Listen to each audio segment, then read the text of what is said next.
இறை இயேசுவில் பிரியமுள்ள மாதா தொலைக்காட்சியின் அனைத்து நிகழ்ச்சிகளையும் ஆவலோடு பார்த்து கொண்டிருக்கிற அன்பு நேயர்கள் அனைவருக்கும் இனிய இரவு வணக்கம். இன்று உங்களுடைய வேலைகள் அனைத்தையும் முடித்துவிட்டு உறங்க செல்வதற்கு முன்பாக இந்த குட் நைட் டாக் நிகழ்வுக்காக நீங்கள் காத்து கொண்டிருப்பீர்கள் என்று நினைக்கிறேன். இன்றும் ஒரு அருமையான சிந்தனையை தான் நான் உங்களோடு பகிர்ந்து கொள்ள ஆசைப்படுகிறேன். கடவுள் ஒவ்வொரு நாளும் நமக்கு தேவையானதை கொடுத்து கொண்டே இருக்கிறார். நாமும் அனுதினமும் பெற்றுக்கொண்டு கடவுளுக்கு நன்றி கூறுகிறோம். ஆனால் நாம் விரும்புவது அனைத்துமே உடனடியாக நமக்கு கிடைத்து விடுவதில்லை. நமக்கு தேவையானது எது என்பது கடவுளுக்கு நன்றாக தெரியும். எனவே கடவுள் நமக்கு கொடுக்கும் நேரத்தில் பெற்றுக்கொள்வோம். நாம் கேட்டது உடனடியாக கிடைக்கவில்லையே என்று நினைத்து கடவுளை எப்போதும் குறை சொல்வதை தவிர்ப்போம். நம்மிடம் உள்ள பொருட்களையும் மற்றவர்களோடு பகிர்ந்து கொண்டு எப்போதும் மன நிறைவுடன் வாழ கற்றுக்கொள்வோம். இன்று நம்மில் பெரும்பாலானோர் நாம் பார்க்கும் அனைத்தையுமே வாங்கி சேர்க்க வேண்டும் என்றுதான் நினைக்கிறோம். எதையும் சேர்த்து வைப்பதால் நமக்கு மன நிறைவு கிடைத்து விடுமா என்ற கேள்வியை நமக்குள்ளே கேட்டு பார்த்தால் இல்லை என்ற பதில்தான் வரும். மன நிறைவு கிடைக்காத செயலை செய்வதால் எந்தவித பயனும் இல்லை என்று தெரிந்தும் செய்தோம் என்றால் அது நமது முட்டாள்தனம் என்பதை புரிந்து கொள்வோம். கொடுங்கள் பெறுவீர்கள், வீசுவதே திரும்பும் என்பது குவைத் பழமொழி. விளம்பரத்திற்காக கொடுப்பது முழு வெற்றியை தராது. இதயமற்ற வார்த்தைகளை விட வார்த்தைகளற்ற இதயம் மேலானது.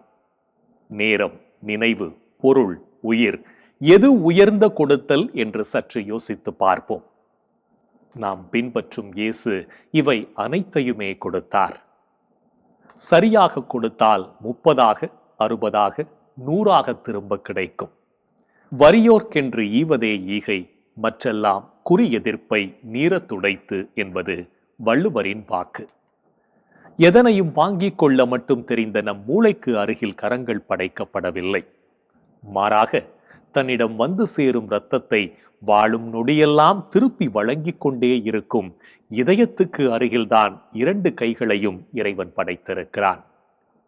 கைகள் ஈகைக்காகவே. எனவே இருப்பதை பகிர்ந்து கொடுப்போம், இல்லாதோருக்கு மகிழ்ந்து கொடுப்போம். உதவும் கரங்கள் கடவுளின் உறவு கரங்கள் என்பதை உணர்ந்து கொள்வோம். ஒரு ஊரில் ஒரு பெரிய செல்வந்தர் இருந்தார். பதவி, பெயர், புகழ் என எல்லாமே இருந்தது. ஆனால் நிம்மதி இல்லை. ஒரு நாள் அவர் ஒரு ஆன்மீக பெரியவரை சந்தித்தார். அவரிடம், ஐயா, எனக்கு எல்லாமே இருக்கிறது, ஆனால் மன அமைதி மட்டும் என்னிடம் இல்லை என்றார். அதற்கு அந்த பெரியவர் அவருக்கு ஏதோ குறி சொல்வதைப் போல பார்த்துவிட்டு, இன்றிலிருந்து நீங்கள் 7வது நாள் இறந்து விடுவீர்கள் என்றார். உடனே செல்வந்தர், என்ன, இவரிடம் நல்லாசி பெறலாம் என்று வந்தால் இவர் இப்படி சொல்லிவிட்டாரே என்று இல்லம் திரும்பினார். என்றாலும் தனது முடிவை நினைத்தவராக அன்று முதல் காண்போரிடமெல்லாம் அன்பாக நடப்பதும், ஏழை எளியவர்களுக்கு உதவுவதும், கோபம், பொறாமை, தன்னலம் மறந்து வாழ்ந்தார். 7வது நாள் மனைவி மக்களை அழைத்து, இன்று நான் இறந்து விடுவேன் என்று தனது சொத்துக்களை அவர்களுக்கு பிரித்து கொடுத்துவிட்டு அன்று முழுவதும் சந்தோஷமாக இருந்தார். 7வது நாள் முடிந்து விட்டது. ஆனால் பெரியவர் கூறியது போல மரணம் வரவில்லை. சரி, பெரியவரையே சந்தித்து கேட்கலாம் என்று மீண்டும் வந்தார். பெரியவர், இந்த 7 நாட்களும் உங்களுக்கு எப்படி இருந்தது என்று கேட்டார். மிகவும் சந்தோஷமாக இருந்தது என்றார் செல்வந்தர். அவரிடம், இதுதான் வாழ்க்கை, ஒவ்வொரு நாளும் இதுதான் கடைசி நாள் என்று வாழும்போது மன அமைதி தானாக வரும், அதை தேடிச் செல்ல வேண்டியது இல்லை என்றாராம். நாமும் நம்மிடம் உள்ளதை மற்றவர்களுடன் பகிர்ந்து வாழ்வோம். இன்றைய தினத்தை எடுத்துக்கொள்வோம். இந்த நாள் முழுவதும் நாம் நம்மிடம் உள்ளதை மற்றவர்களுக்கு கொடுத்து உதவினோமா என்று யோசித்து பார்ப்போம். மேலும் இந்த நாளில் நமது செயல்பாடுகள் எப்படிப்பட்டதாக இருந்தது என்று நம்மையே நாம் கேட்டு பார்ப்போம்.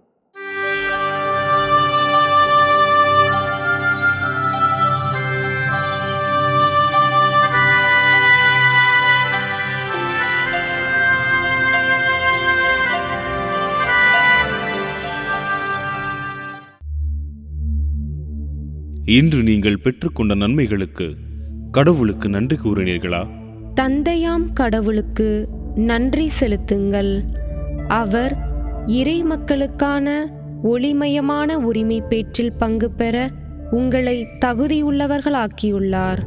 இன்று நீங்கள் ஆண்டவருக்கு ஏற்புடைய செயல்களை செய்தீர்களா? நீங்கள் அனைத்திலும் ஆண்டவருக்கு உகந்தவற்றை செய்து அவருக்கு ஏற்புடையவர்களாய் நடந்து கொள்ள வேண்டும். இன்று நீங்கள் உங்கள் அருகில் உள்ளோரின் தேவைகளுக்காக இறைவனிடம் பரிந்து பேசினீர்களா?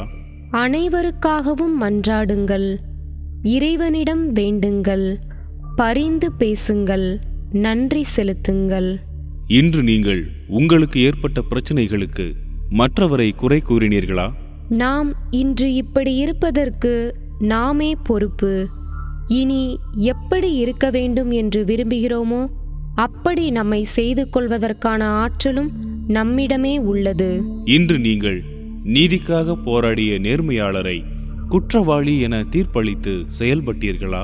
நேர்மையானவரை குற்றவாளி என தீர்ப்பளித்து கொலை செய்தீர்கள். ஆனால் அவர் உங்களை எதிர்த்து நிற்கவில்லை.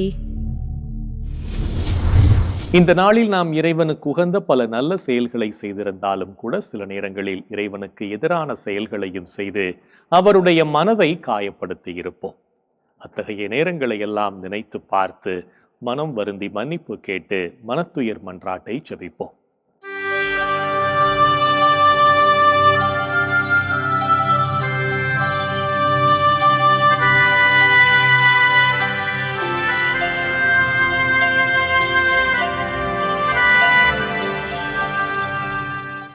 எல்லாம் வல்ல இறைவனிடமும் சகோதர சகோதரிகளே உங்களிடமும் நான் பாவி என ஏற்றுக்கொள்கிறேன். ஏனெனில் என் சிந்தனையாலும் சொல்லாலும் செயலாலும் கடமையில் தவறியதாலும் பாவங்கள் பல செய்தேன். என் பாவமே, என் பாவமே, என் பெரும் பாவமே. ஆகையால் எப்போதும் கன்னியான புனித மரியாவையும் வானதூதர் புனிதர் அனைவரையும் சகோதர சகோதரிகளே உங்களையும் நம் இறைவனாகிய ஆண்டவரிடம் எனக்காக வேண்டிக்கொள்ள மன்றாடுகிறேன். ஆமேன். மனத்துயர் மன்றாட்டை ஜெபித்ததன் வழியாக இறைவனிடமிருந்து மன்னிப்பை பெற்றிருப்போம் என்ற நம்பிக்கையோடு இறை வேண்டலில் இணைவோம். இறைவா இறைவா எமக்கு துணை புரிய வாரும். ஆண்டவரே எமக்கு துணை புரிய விரைந்து வாரும். தந்தைக்கும் மகனுக்கும் தூய ஆவியார்க்கும் மாட்சி உண்டாவதாக. தொடக்கத்தில் இருந்தது போல் இப்பொழுதும் எப்பொழுதும் என்றென்றும் இருப்பதாக. ஆமென்.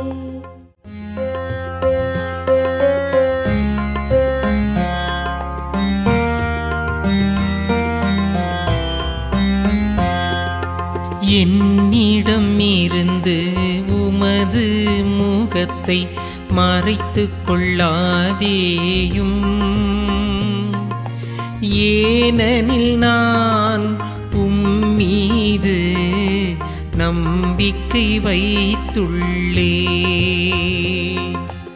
என்னிடமிருந்து உமது முகத்தை மறைத்துக் கொள்ளாதேயும்.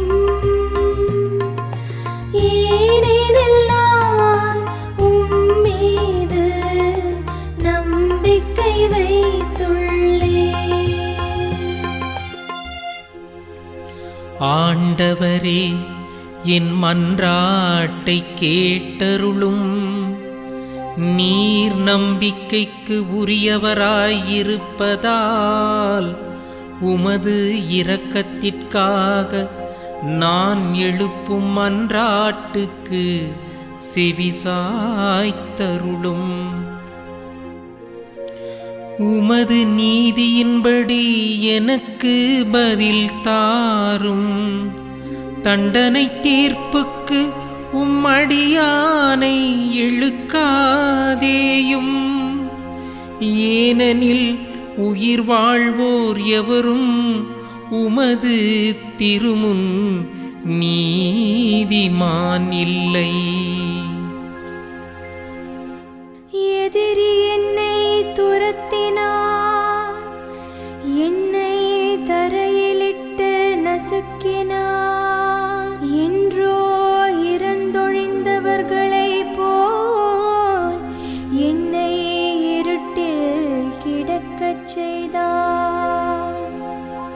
எனவே என்னுள்ளே என் மனம் முடங்கிப் போயிற்று, என் உள்ளம் எனக்குள் சோர்ந்து போயிற்று. பண்டைய நாள்களை நான் நினைத்துக் கொள்கின்றேன். உம் செயல்கள் அனைத்தையும் குறித்து சிந்தனை செய்கின்றேன். உம் கைவினைகளைப் பற்றி ஆழ்ந்து சிந்திக்கின்றேன். உம்மை நோக்கி என் கைகளை உயர்த்துகின்றேன். வறண்ட நிலம் நீருக்காக தவிப்பது போல் என் உயிர் உமக்காக தவிக்கின்றது.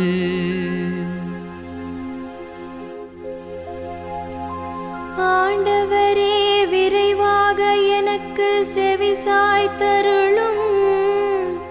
ஏனெனில் என் உள்ளம் உடைந்து விட்டது. என்னிடமிருந்து உம்முகத்தை மறைத்துக் கொள்ளாதேயும். இல்லையெனில் படுகொலி செல்வோருள் ஒருவராகிவிடுவே. உமது பேரன்பை வைகரையில் நான் கண்டடையச் செய்யும். ஏனெனில் உம்மீது நம்பிக்கை வைத்துள்ளேன். நான் நடக்க வேண்டிய அந்த வழியை எனக்கு காட்டியருளும்.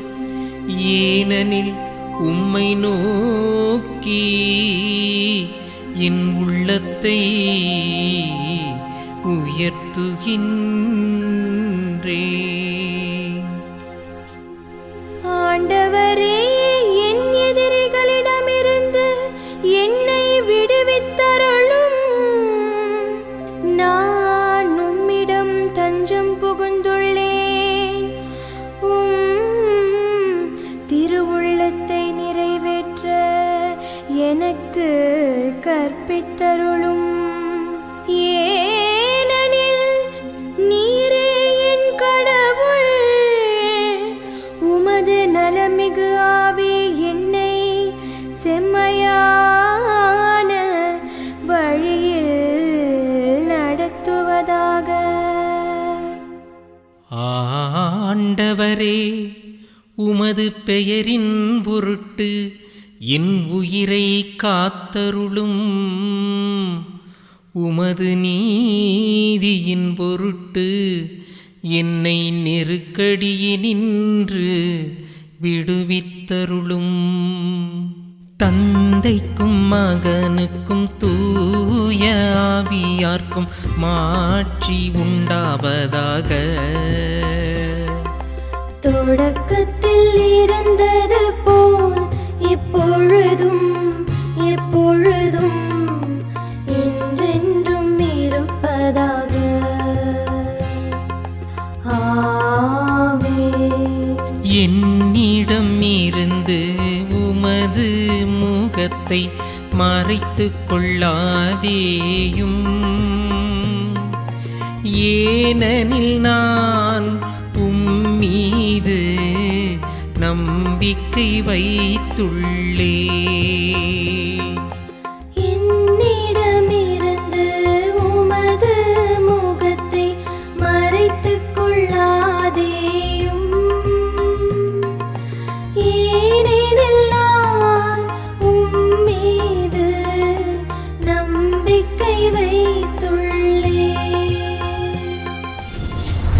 இறைவனின் பராமரிப்பு இந்த இரவு முழுவதும் நம்மை பாதுகாத்து வழிநடத்தும் என்ற நம்பிக்கையை இறைவேண்டலின் வழியாக பெற்றுக்கொண்ட நாம் இப்போது நாளைய நற்செய்தி வாசகத்திற்கு செவிமடுப்போம்.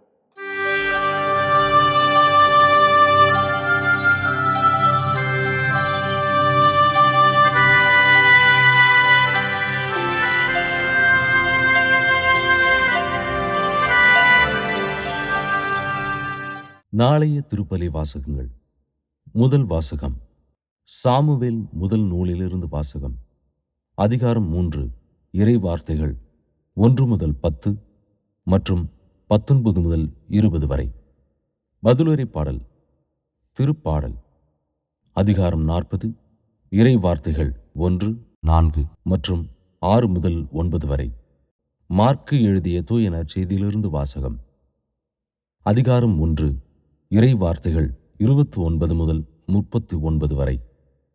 இயேசுவும் சீடர்களும் தொழுகை கூடத்தை விட்டு வெளியே வந்து யாக்கோபு யோவானுடன் சீமோன் அந்திரேயா ஆகியோரின் வீட்டிற்குள் சென்றார்கள்.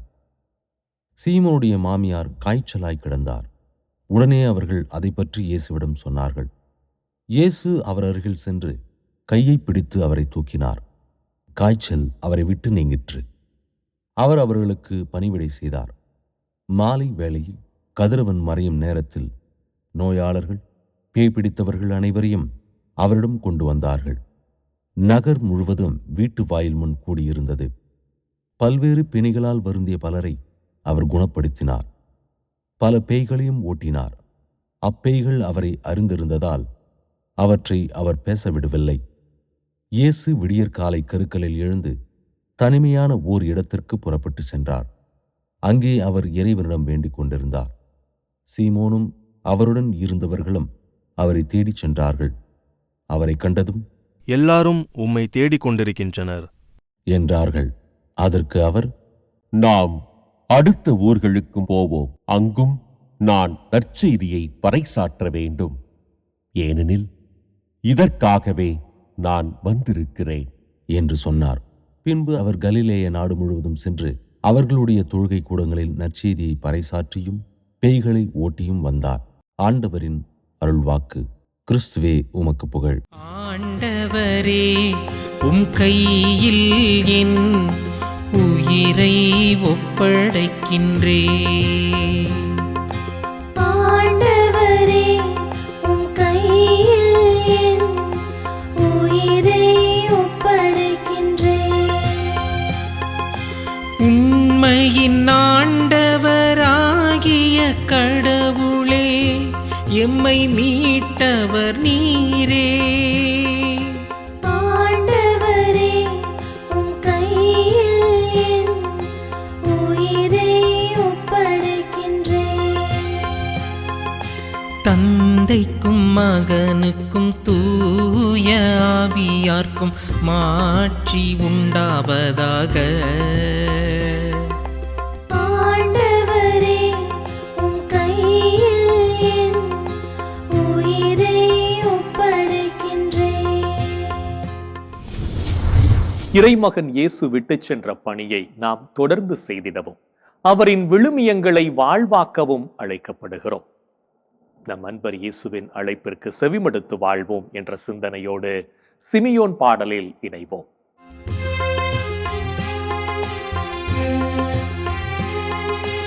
ஆண்டவரே, நாங்கள் விழித்திருக்கும் போது எங்களை காத்தருளும். நாங்கள் தூங்கும் போது எங்களை பாதுகாத்தருளும்.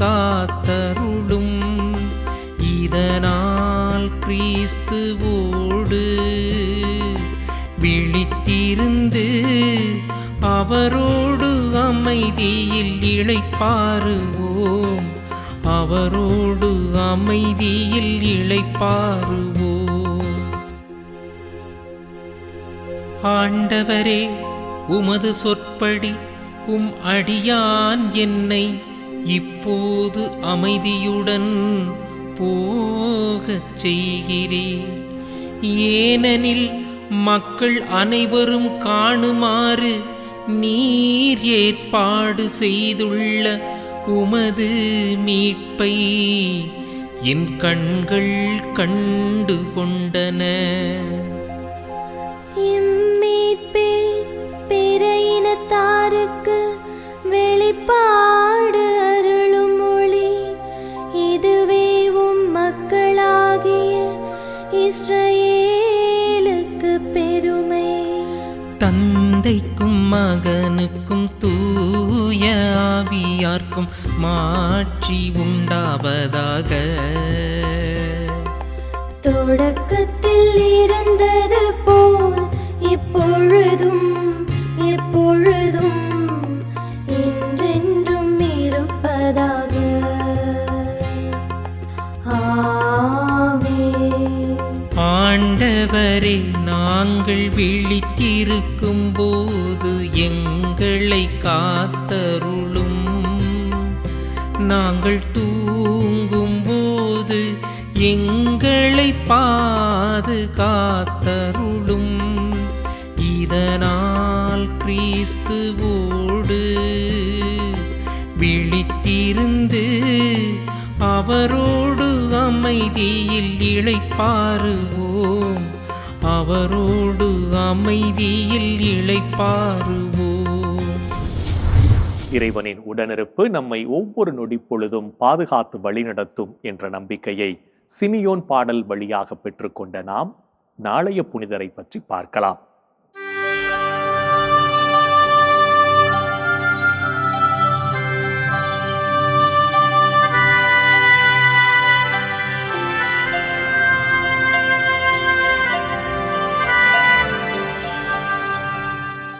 ஜனவரி 14 புனித தேவசகாயம். இந்திய திருநாட்டின் கன்னியாகுமரி மாவட்டத்தில் உள்ள நட்டாளம் கிராமத்தில் வாழ்ந்த வாசுதேவன் தேவகி பெற்றோருக்கு கிபி 1712 ஆண்டு ஏப்ரல் மாதம் 23ஆம் நாள் பிறந்தார் புனித தேவசகாயம். நீலகண்ட பிள்ளை என்ற இயற்பெயரை கொண்ட இவர் சிறு வயதிலேயே சமஸ்கிருதம், வில்வித்தை, வர்மக்கலை போன்றவற்றில் சிறந்து விளங்கி ஏழைகளுக்கு உதவிகள் செய்தார். மன்னர் மார்த்தாண்டவர்மாவின் அரண்மனையில் கணக்கராக பணி செய்த இவர் கிபி 1740ஆம் ஆண்டு பார்க்கவி என்பவரை திருமணம் செய்து கொண்டு இல்லற வாழ்வினை தொடங்கினார்.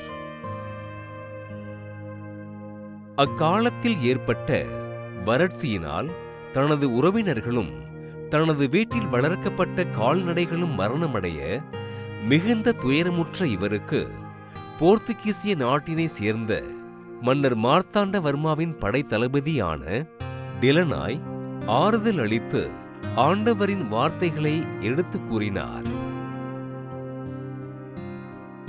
ஆண்டவர் இயேசுவின் வார்த்தைகளை கேட்ட நீலகண்டன் ஆண்டவர் இயேசுவை ஏற்றுக்கொண்டு திருமுழுக்கு பெற்று தேவசகாயம் என்ற பெயரை தேர்ந்து கொள்ள இவரது மனைவியும் ஆண்டவரை ஏற்றுக்கொண்டு திருமுழுக்கு பெற்றார். ஆண்டவர் இயேசுவை ஏற்றுக்கொண்ட தேவசகாயம் மக்களுக்கு ஆண்டவரின் நற்செய்தியினை அறிவித்து ஆறுதலை வழங்க கோபமுற்ற மன்னர் மார்த்தாண்டவர்மன் தேவசகாயத்தினை கைது செய்து எருமை மாட்டின் மீது ஏற்றி ஊர்வலமாக அழைத்து சென்று துன்புறுத்தினான்.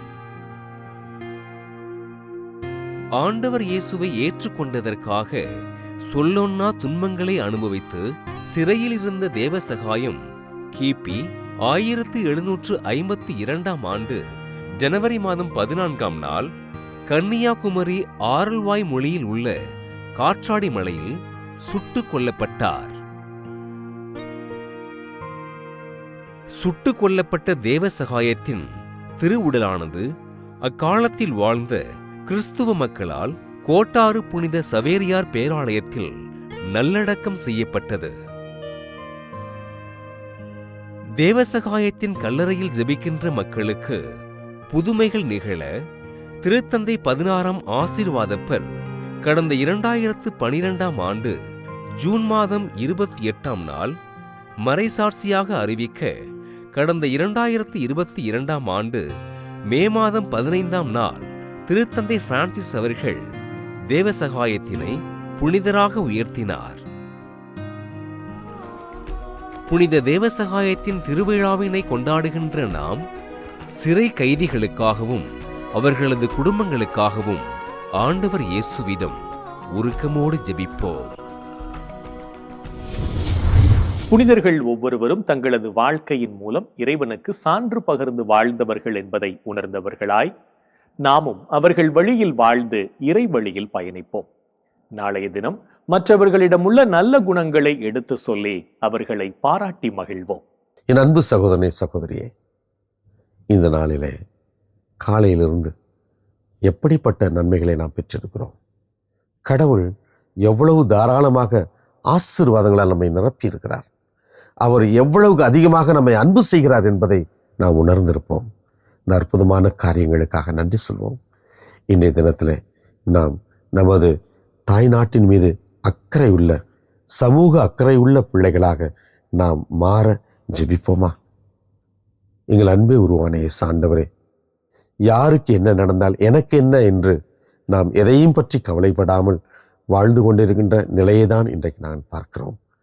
எங்கள் அன்பு ஆண்டவரே, மற்றவர்கள் மீது அக்கறையும், இந்த சமூகத்தின் மீது அக்கறையும், இந்த தாய்நாட்டின் மீது அக்கறையும், நானும் இந்த சமூகத்தில் ஒரு ஆள், எனவே எனக்கும் பங்களிப்பு இருக்கிறது, எல்லா நிலைகளிலும் நான் அக்கறை கொண்ட மனிதர்களாக இந்த சமூகத்தில் அவலங்கள் நிறைவேறுகின்ற பொழுதெல்லாம் நான் அதனை தட்டி கேட்கின்ற, அதனை பார்த்து கண்மூடி சென்று விடாமல் இது சரியில்லை, இது அநியாயமான ஒரு காரியம் என்று குரல் எழுப்புகின்ற மனிதனாக வாழக்கூடிய மனநிலையை எங்களுக்கு தாரும், தைரியத்தை தாரும், உண்மைக்கு சான்று பகரக்கூடிய சக்தியை தாரும், ஆற்றலை தாரும், வல்லமையை தாரும். ஆண்டவரே இயேசுவே, இந்த சமூகத்திலே, எங்கள் நாட்டிலே ஒவ்வொரு சகோதரனும் ஒவ்வொரு சகோதரியும் சமூக அக்கறையோடு எங்கள் தாய் நாட்டிற்காகவும் எங்களுடைய தமிழ் இனத்திற்காகவும் பேணி பாதுகாத்து வாழக்கூடிய எல்லா நிலைகளிலும் எல்லார் மேலும் அக்கறையோடும் அன்போடும் வாழக்கூடிய ஆற்றலை, வல்லமையை, நல்ல மனதை, பரந்துபட்ட பார்வையை, தாராள சிந்தனையை எங்களுக்கு தாரும் ஐயா. எங்களுக்காக பரிந்து பேசுங்கள் எங்கள் அன்பு தாயே, ஆரோக்கிய அன்னையே. இந்த ஜெபங்களை எல்லாம் எங்கள் ஆண்டவராகிய இயேசுவே ஒரு வல்லமையான திருநாமத்தின் வழியாக உம்மை கெஞ்சி மன்றாடுகிறோம். ஆமென். என்றும் வாழும் உயிருள்ள இறைவன் தந்தை, மகன், தூய ஆவியார் நாம் அனைவரையும் ஆசீர்வதிப்பாராக. ஆமென். இந்த ஜெபத்தின் வழியாக இறை அருளும் ஆசீரும் நம் மீது நிறைவாக பொழியப்பட்டிருப்பதை உணர்ந்திருப்போம். இறைவனின் ஆற்றலும் வல்லமையும் என்றும் நம்மில் தங்கும். அன்னை மரியாளும் நமக்கு உதவிகள் செய்வார் என்ற நம்பிக்கையோடு இந்த நிகழ்வை நிறைவு செய்யலாம். Good night.